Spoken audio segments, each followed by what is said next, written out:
5 minutes अपने लिए मैं आप सभी का हार्दिक अभिनंदन है। बहुत सारी आपने कहावतें सुनी होंगी मुहावरे, "इन तीनों में तेल कहाँ?" तिल का ताड़ बना देना। बहुत सारी चीज़ें तिल के ऊपर हैं और आप लोग खाते हैं तिल की रेवड़ी, तिल के लड्डू, तिल बुग्गा, शक्कर मिला हुआ। ध्यान होगा ना आपको? आप खाते भी होंगे।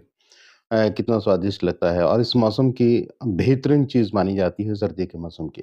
तो आज हम अपने वीडियो में तिल के बारे में भी बात करेंगे, इसके अलावा एक बताएँगे आपको कि तिल के तेल में ऐसी कौन-सी चीज़ मिलाई जाए जिसके बाद आपके जोड़ों का दर्द में तुरंत आपको राहत महसूस हो। वो कंप्लीट ट्रीटमेंट नहीं होता लेकिन तुरंत राहत महसूस होती है। इसके अलावा एक सवाल हमारे पास आया था कि मल्टीग्रेन आटे में किस रेशियो के अंदर कौन-कौन सा अनाज मिलाया जाना चाहिए जिससे हमारी सेहत और पाचन तंत्र ठीक रहे, इसके बारे में भी आज हम बात करेंगे। तो सबसे पहले बात करते हैं तिल के बारे में। तिल में जो मॉइस्चर होता है, वो 5.3 ग्राम होता है। प्रोटीन 18.3 ग्राम, फैट 43.3 ग्राम, मिनरल्स 5.2 ग्राम, फाइबर 2.9 ग्राम, कार्बोहाइड्रेट्स 25 ग्राम्स, एनर्जी होती है 563 किलो कैलोरी, कैल्शियम ध्यान से सुनिएगा calcium 1450 MG, phosphorus 570 MG, iron 9.3 MG और कैरोटीन होता है 60 माइक्रोग्राम। अब इतना बड़ा इसमें कैल्शियम की भूमिका रहती है, इतना 1450 आप एमजी देखिए, हम डेली जब कैल्शियम की कमी हो जाती है, डॉक्टर के पास जाते हैं तो 500 एमजी डेली हमें लिखते हैं, हालाँकि वो दूसरी फ़ॉर्म में होता है।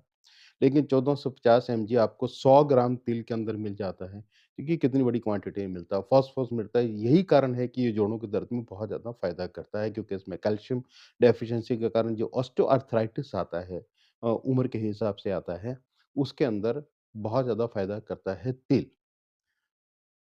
साथ में ही बहुत सारी स्टडीज़ ऐसी हुई हैं जिसमें पता चला है कि ये कोलेस्ट्रॉल को कम करता है। एलडीएल और वीएलडीएल कोलेस्ट्रॉल को कम करता है। ये बहुत सारी स्टडीज़ के अंदर आया है। कंप्लीटली हम इसको एकदम ऑथेंटिकेट नहीं कर सकते कि 101% ये कम करता है, लेकिन बहुत सारी स्टडीज़ ने बताया है कि ये कम करता है। अच्छा, इसमें मैग्नीशियम की मात्रा भी अच्छी होने के कारण ये हमारे बीपी को भी नियंत्रित रखता है, हमारे ब्लड प्रेशर को भी नियंत्रित रखता है। इसके अलावा इसमें विटामिन ई है, बी6 है, सेलेनियम है। इस कारण से ये ज़िंक भी है, कॉपर भी है, आयरन भी है, तो इम्यूनो मॉड्यूलेटर का काम करता है, यानी कि हमारी इम्यूनिटी को बहुत ज़्यादा बढ़ाता है। अच्छा, एक इसमें सेलेनियम जो मैंने बीच में अभी भी बोला, सेलेनियम होने के कारण ये हमारे थायराइड के जो हार्मोन हैं, उनके सिक्रीशन को रेगुलेट करता है। यानी कि जिनको थायराइड की कोई भी किसी भी तरह की प्रॉब्लम है, तो तेल का प्रयोग बहुत आराम से कर सकते हैं, बिना सोचे-समझे भी कर सकते हैं। लेकिन ये भी नहीं है कि आप जितना मर्ज़ी चाहें उतना तिल खा लें। अगर आप बहुत ज़्यादा तिल खाते हैं तो आपका वज़न भी बढ़ सकता है, कोलेस्ट्रॉल भी बढ़ सकता है। बहुत सारी प्रॉब्लम जहाँ-जहाँ ठीक होती है वहाँ-वहाँ बढ़ भी सकती हैं। तो एक प्रॉपर सी मात्रा में अप्रॉपर मात्रा कितनी होती है?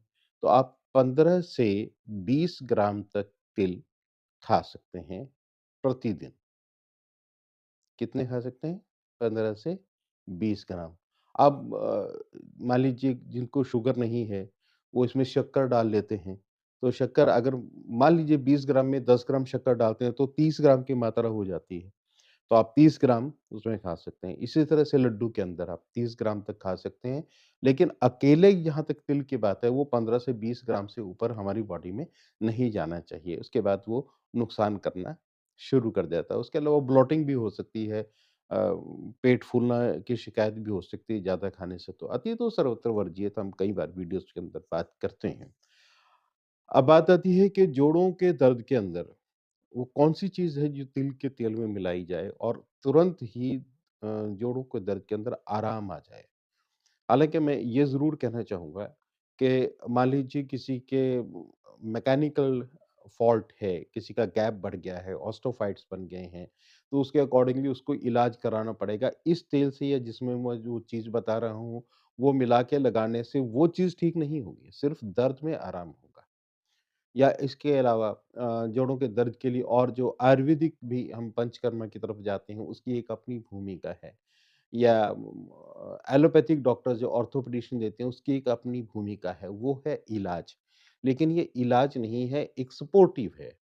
सपोर्टिव क्या है कि अगर आप कोई भी इलाज कर रहे हैं, दवाई खा रहे हैं, उसके साथ इसको आप रेगुलर भी यूज़ कर सकते हैं, तिल के तेल को। अदरवाइज़ तो आप अगर जिस समय दर्द है, उस समय भी आप 100 एमएल, 100 एमएल तिल का तेल ले लें, उसमें 5 एमएल आप मिला लें लौंग का तेल। पंसारी के पास आराम से मिल जाता है। तो 100 एमएल के अंदर 5 एमएल लौंग का तेल मिला के रख लें और जब मान लीजिए घुटने में दर्द है, तो आप अपने ये मान लीजिए ये घुटना है, तो आप उस पे तेल लगा के और यूँ गोलाई के अंदर मसाज कर दें उसकी खूब अच्छी तरह से मसाज करें और तब तक करते रहें जब तक वो तेल हमारी स्किन एब्ज़ॉर्ब ना कर ले, अंदर तक ना चला जाए। वो इलाज के अंदर भी एक भूमिका तो अदा करता है, लेकिन कंप्लीटली नहीं करता है। कंप्लीटली एक्सटर्नल कोई ऐसी चीज़ नहीं है, जो आपके जोड़ों के दर्द को कंप्लीटली आराम दे दे। उसके लिए तो आपको मेडिसिन्स वगैरह जो भी आपको सजेस्ट करें आपके डॉक्टर, चाहे वो आयुर्वेदिक हैं, होम्योपैथिक हैं, एलोपैथिक हैं, वो यूनानी हैं, किसी भी पैथी के हैं, वो आप करते रहें या आपको जो एक्सरसाइज़ेज़ भी बताई जाती हैं, वो एक्सरसाइज़ेज़ भी करें। लेकिन एडिशनली मैंने ये इसलिए बताया है क्योंकि बाज़ार से आजकल पब्लिसिटी का ज़माना है, विज्ञापन का ज़माना है।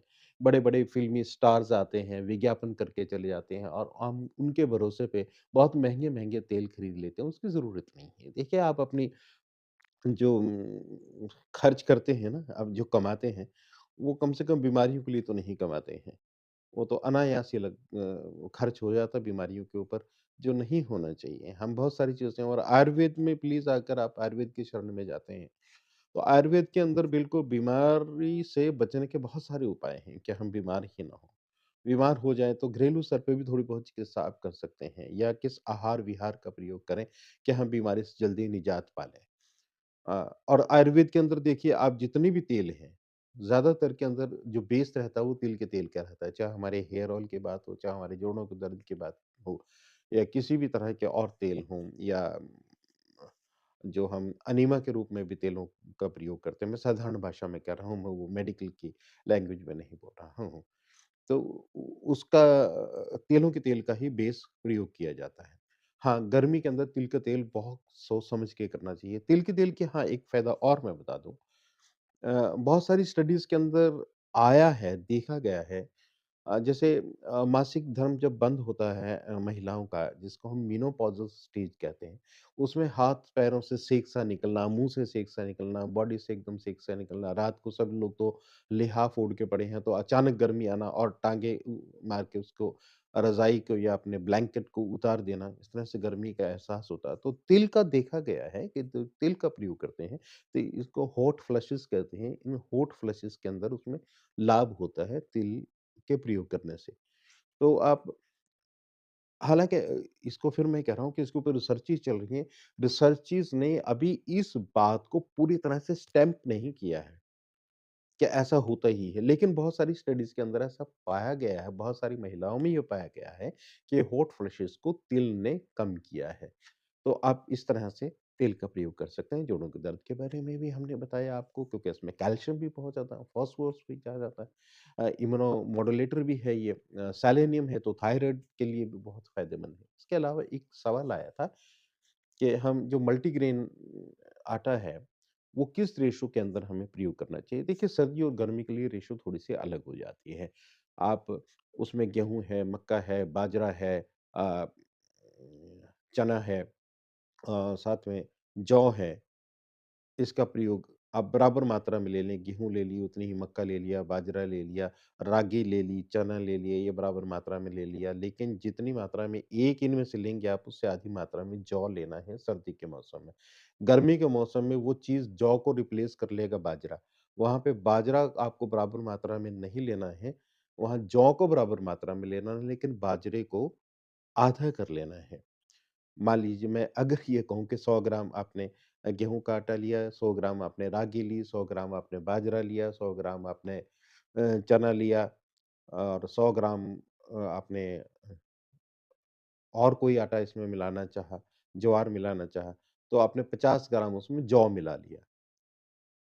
सर्दी के मौसम में। लेकिन जैसे ही गर्मी आती है, तो बाजरे को आप 50 कर लेंगे, जौ को 100 ग्राम कर लेंगे। इस तरह का जो मल्टीग्रेन आटा है, वो ज़्यादा फ़ायदेमंद रहता है क्योंकि जौ मुतरल होता है, पेशाब ज़्यादा लेके आता है और थोड़ा-सा शीत प्रकृति का होता है, तो रागी भी थोड़ी-सी शीत प्रकृति की होती है, लेकिन जौ ज़्यादा शीत प्रकृति का होता है, तो जौ का प्रयोग और गर्मी के मौसम में वैसे भी हम जौ का पानी भी पीते हैं ताकि अच्छी तरह से पेशाब निकल जाए और अंदर से एक्सक्रीटरी सिस्टम के थ्रू हमारी सफाई हो जाए, टॉक्सिन्स बाहर निकल जाएँ। तो आप सब इस तरह से जब जुड़ते हैं और लाइक और कमेंट्स करते हैं, हालाँकि लाइक और कमेंट आप कम करते हैं, संभवतः मेरी कमी होगी इसमें क्योंकि उतना अच्छा कंटेंट आपको नहीं लगता होगा, उतना यूज़फुल नहीं लगता होगा, तभी आप उतना लाइक नहीं करते हैं या उतने कमेंट्स नहीं करते हैं। फिर भी आप जितने भी करते हैं, आप सभी का धन्यवाद और लोग भी इसमें मेरा उत्साहवर्धन करें लाइक और कमेंट करके, शेयर करके। सब्सक्राइब करें चैनल को डॉक्टर मोहित गुप्ता और उसके बाद बेल आइकन दबा दें ताकि आपको नोटिफ़िकेशन पहुँचती रहे। ये तो थी एक जो औपचारिकता पर आपको अच्छा लगेगा तो आप अपने आप लाइक भी करेंगे, कमेंट करेंगे, इसमें कहने की कोई बात नहीं है। आप सभी 5 मिनट्स अपने लिए जो है आप सभी का बहुत-बहुत धन्यवाद।